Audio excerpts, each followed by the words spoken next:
I'm curious how, let's assume that the pandemic is managed, that a vaccine emerges, and that the possibility of teaching as you did emerges. How will your teaching and your thinking about connecting with this community, with any community, evolve in the years to come based on what you've experienced these 6 months? I have no idea. And I love that. And none of us have any idea what post-COVID-19 is going to be like. But one of the themes of the retreat that kept on visiting us over and over again is we're not going back into the same world and pretend this didn't happen and then just get back to normal. There is no more normal. There won't even be a new normal. We got climate change bearing down on us. I mean, even if we didn't have the pandemic, and there will be more pandemics. I mean, this is a wake-up call for humanity.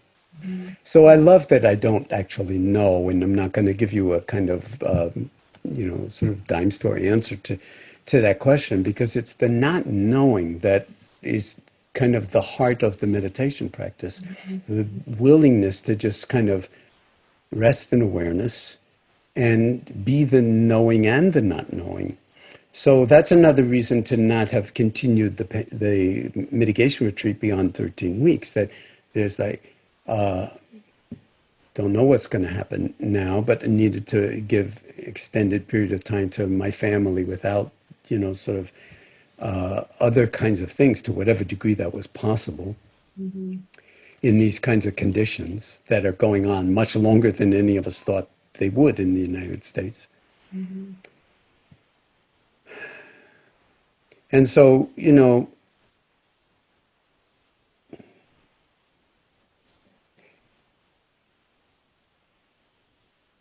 to go back to the Indra's net image.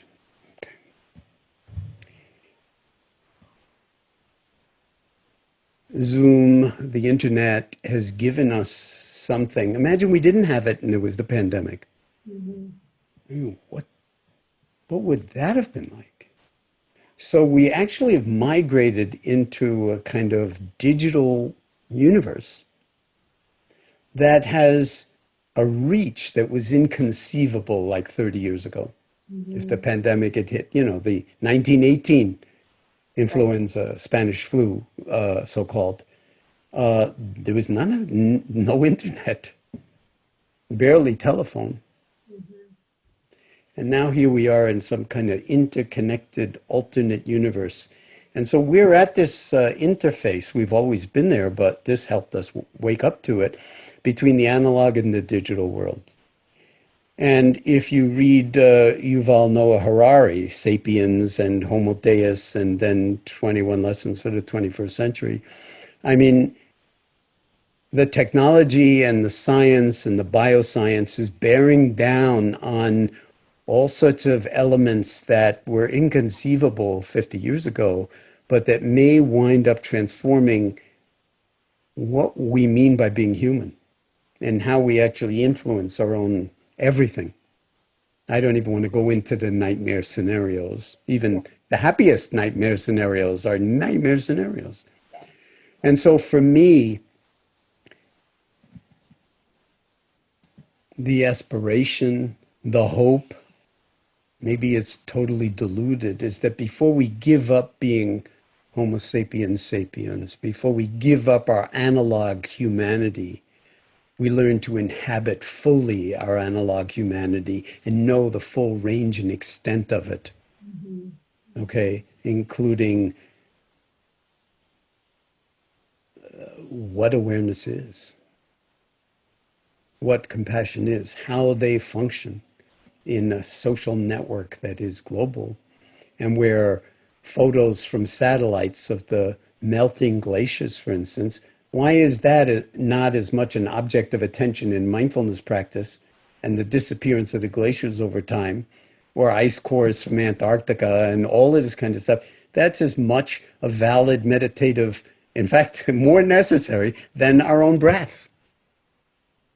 Because if the atmosphere changes, we're not going to have a breath. There won't be a Homo sapiens. Cockroaches will continue to do just fine. Other things will evolve on this planet. Maybe, machines will evolve on this planet.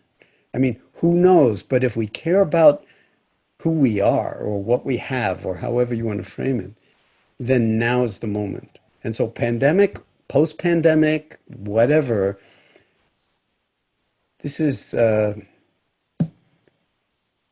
priceless moment for us. And as everybody says, it's a giant cliche, an inflection point. May it be an inflection point Right. in the direction of sanity, in the direction of love, in the direction of compassion, in the direction of eradicating global poverty at every level and eradicating barriers to privilege at every level. We're all privileged, originally privileged, so to speak.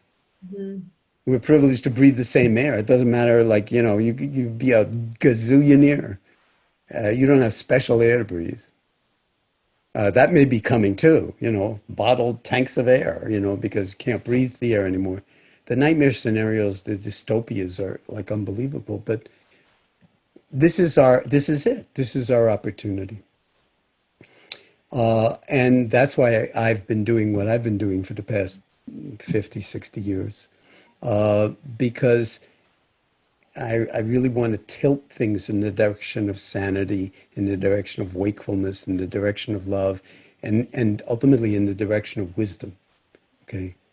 And a wisdom that minimizes our impulses to harm each other, and we all have them, and protect ourselves and sort of encased in ego and violence, sometimes oriented towards others, or fraud, or whatever it is that.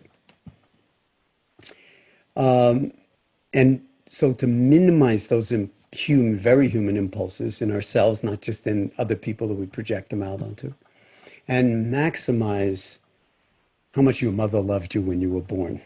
Okay? That you still are. And the potential of that,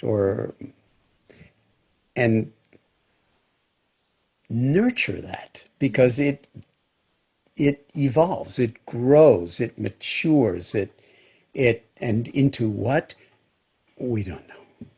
When humans are really met and nurtured in that kind of a way, body, mind, heart, whatever language you want to use, so that they are given permission to be free and help to be who they are and what they intuitively want to pursue. I think that's how we reclaim or live our way into, for the first time, Homo sapiens sapiens, the species name. And I'm glad I'm still on the planet for this adventure. And I'm glad other people care. I mean, I think this is part of, Soren's never all that clear about how these things are going to be used, but I think this is part of some kind of online mindfulness in America thing, because we can't do this, together the way we've always been doing. The stage So together. if that's true, the idea that there would be a mindfulness in America thing, online or in person in New York City, 40 or 50 years ago was like laughable.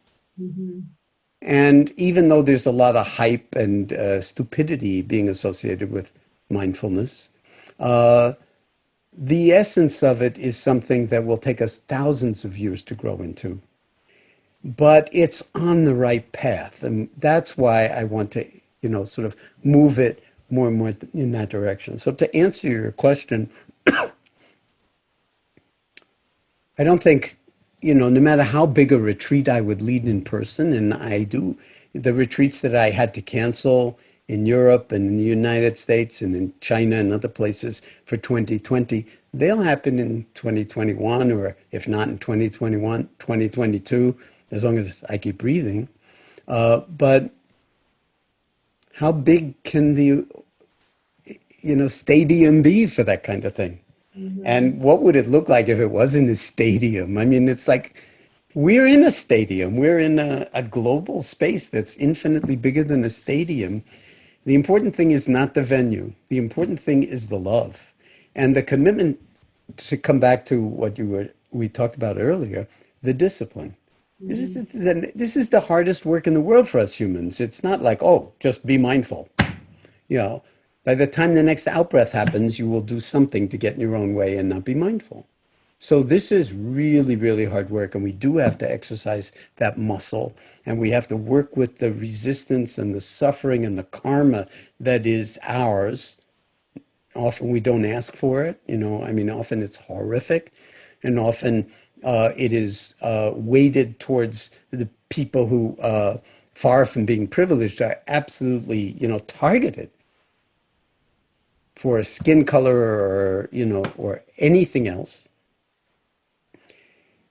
This is the opportunity of planet Earth. Mm-hmm. And if we don't want planet Earth to be a kind of mirror of planet Venus or of planet Mars, space is a very vast place, and it's very, very empty, and it's very, very cold.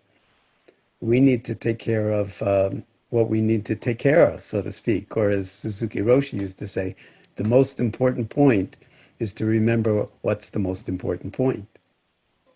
And so I love that wakefulness is evolving, that there is such a thing as mindfulness in America. We could smile at it, but we're not going to laugh at it. This is like really, really, really important. Can it evolve? Can it grow? Can we understand it in deeper and deeper ways? Can we study it in ways that will actually convince people that think meditation is like ridiculous, to actually be motivated to actually play with befriending themselves in that way?